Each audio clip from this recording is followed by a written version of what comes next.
Am I the asshole for exposing my sister's secret and destroying my family? Hey Reddit.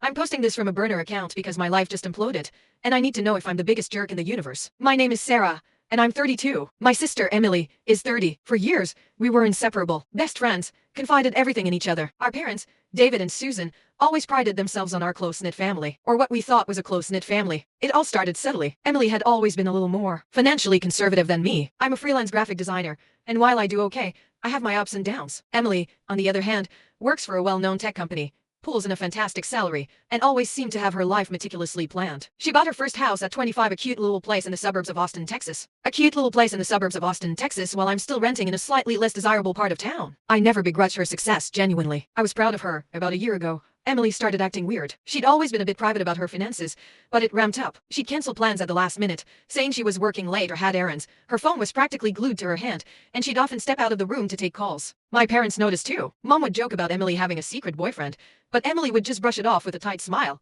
Then came the first real crack in her facade. Last Christmas, during our family gathering at Mom and Dad's place in Denver, Emily seemed unusually stressed. She kept checking her watch, making excuses to go upstairs. At one point, her phone buzzed, and a notification flashed across the screen. It was from a banking app. I only caught a glimpse, but the number was huge, something like $85,000. My immediate thought was, wow, Emily must have just closed a huge deal or something. But then I saw the account name. The Evergreen Fund. It sounded so official, and not like any of Emily's usual accounts. I tried to casually ask her about it later. Hey, what's Evergreen? She just looked at me, a flash of panic in her eyes, and said, oh, just some internal company project. Nothing interesting. It was a bit too quick. A bit too dismissive, but I let it go. We were family. We trusted each other. Fast forward 6 months. Mom fell ill. Nothing life-threatening, thankfully, but she needed surgery and a few weeks of recovery. Medical bills started piling up, even with insurance. Dad, a retired history teacher, was stressing. I offered to help, pooling what I could, but it wasn't much. Emily was surprisingly absent during this time. She'd call, send flowers, but she never offered financial help. This struck me as incredibly odd. Emily, the financially responsible one, the one who always had a contingency plan, wasn't stepping up for our parents when they clearly needed it. It felt cold, out of character. One evening, I was at my parents' house, helping Mom with her medication. Dad was trying to sort through a pile of bills, looking defeated. He sighed. I just wish we hadn't put all that money into that investment. My ears perked up. What investment, Dad? He hesitated, then looked at me, a strange mix of hope and weariness on his face. Well, your sister Emily. She convinced us to invest in this exclusive fund. She said it was a once-in-a-lifetime opportunity, low risk, high returns, for our retirement. A cold dread started to creep up my spine. What's it called, Dad? He rummaged through a drawer and pulled out a sleek, professionally printed brochure. The logo on the front sent a shiver down my spine. It was a stylized tree, and the name beneath it? Evergreen Capital Solutions. My stomach dropped. This wasn't an internal company project. This was a full-blown investment firm. And Emily had gotten our parents to invest. I went home that night and couldn't sleep. My mind was racing. Why would Emily lie? Why was she so secretive? And why, if it was such a great investment, wasn't she helping Mom and Dad now? The next day, I started digging. I looked up Evergreen Capital Solutions. The website was polished, impressive. Lots of financial jargon, testimonials. But something felt off. There were no listed addresses for physical offices, just a P.O. box. No detailed information about their actual investment strategies, just vague promises of innovative portfolio management. I then did a deeper dive into Emily. Her social media was normal, but I remembered something odd. About 2 years ago, she had briefly changed her LinkedIn profile picture to one of her looking very professional, in a suit, with a small evergreen pin on her lapel. She'd quickly changed it back. I dismissed it at the time, thinking it was just a temporary work thing.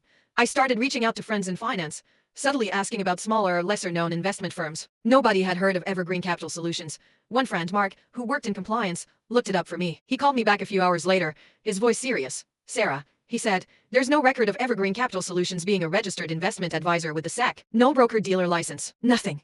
My heart pounded. What does that mean, Mark? It means, he said, that they're operating outside of the law. They're not regulated. And if your parents invested money with them, it could be a scam. A scam. Emily, my sister. My blood ran cold. I decided I had to confront her. I drove to Austin unannounced. When I arrived at her house, she looked shocked to see me. Sarah, what are you doing here? She stammered, pulling her robe tighter around her. We need to talk, Emily, I said, my voice barely a whisper, holding up the Evergreen brochure. About this. Her face went ashen. She looked like she was about to throw up. It's not what you think, she said, her voice trembling. Isn't it? I countered, my voice rising. Dad told me you convinced them to put their retirement savings into this. And Mark told me it's not even a legitimate firm. Are you running some kind of scam, Emily? She started to cry. Real, guttural sobs. Okay. I'll tell you everything. Just, please don't tell Mom and Dad yet. And then the twist started to unravel. Emily confessed. It wasn't just Mom and Dad. She had convinced several of her friends, a few distant relatives, and even her old college professor to invest in Evergreen Capital Solutions. But here's the gut punch. She wasn't the mastermind. She was a victim too. A year and a half ago, Emily met a charismatic, charming man named Lucas Thorne at a networking event. He seemed successful, knowledgeable, and genuinely interested in her career. He eventually pitched her on this exclusive investment opportunity, Evergreen Capital Solutions. He groomed her, flattering her, making her feel like she was part of something special, something for the elite. He convinced her that with her sharp mind and connections, she could bring in investors and earn a substantial commission. He showed her fake success stories, elaborate financial projections, even gave her a small commission upfront from early investors' money to gain her trust. He made her believe she was a junior partner, part of this revolutionary financial venture. He promised her she'd be set for life. She was so blinded by the allure of quick wealth and Lucas's charm that she didn't do her due diligence. She trusted him. She trusted the man who had promised her everything. The money mom and dad invested, it was gone. All of it. Lucas had been running a classic Ponzi scheme. He'd been paying out returns to early investors with money from new investors, but the money was running out. He'd vanished a month ago, leaving a trail of empty promises and drained bank accounts. Emily had been desperately trying to cover the holes, using her own salary, liquidating her own assets, just to keep the illusion going for as long as possible, hoping Lucas would reappear or she could somehow fix it. She was terrified of facing the truth.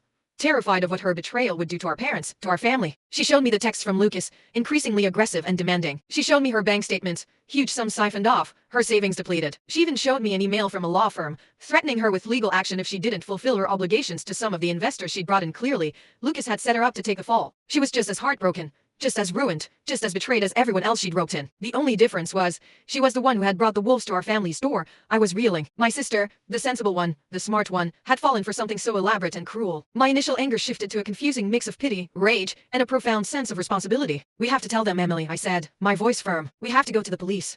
She shook her head, tears streaming down her face. I can't. I'll lose everything. My job, my reputation. They'll hate me. You'll hate me.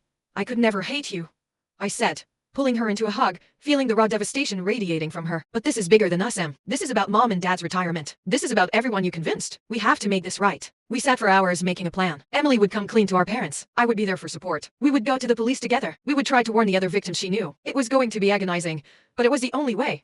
The conversation with mom and dad was horrific. My mother broke down. My father, usually so stoic, just sat there, eyes wide with disbelief and pain. The feeling in that room was pure devastation. There were tears, accusations, apologies, and a profound sense of broken trust. But through it all, Emily was honest. She didn't try to hide anything, taking full responsibility for her terrible mistake in judgment. She confessed everything, from how Lucas had tricked her, to how she had desperately tried to cover it up. She showed them all the evidence she had, confirming that she was also a victim, just a very misguided one. They were crushed, not just by the financial loss, but by the deception from their own daughter. It was an incredibly hard pill to swallow.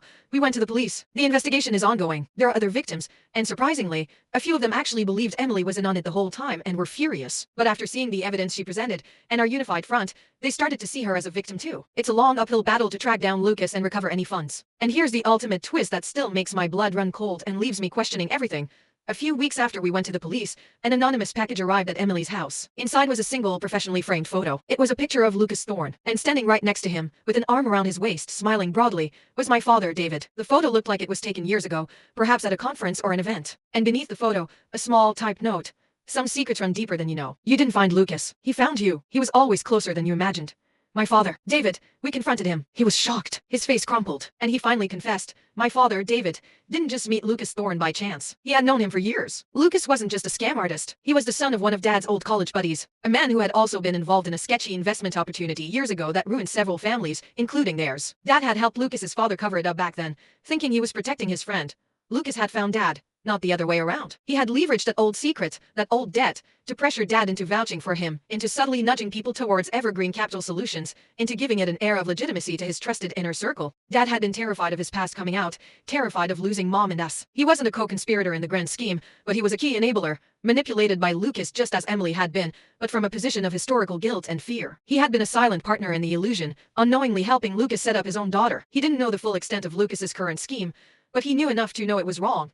And he let his fear keep him silent. Our family is shattered. My mother is devastated by Dad's deception. Emily is still wrestling with the fact that both her father and a manipulative con artist played a role in her downfall. I'm trying to hold it all together, but the trust is gone. We're in therapy individually and as a group, trying to pick up the pieces. So Reddit.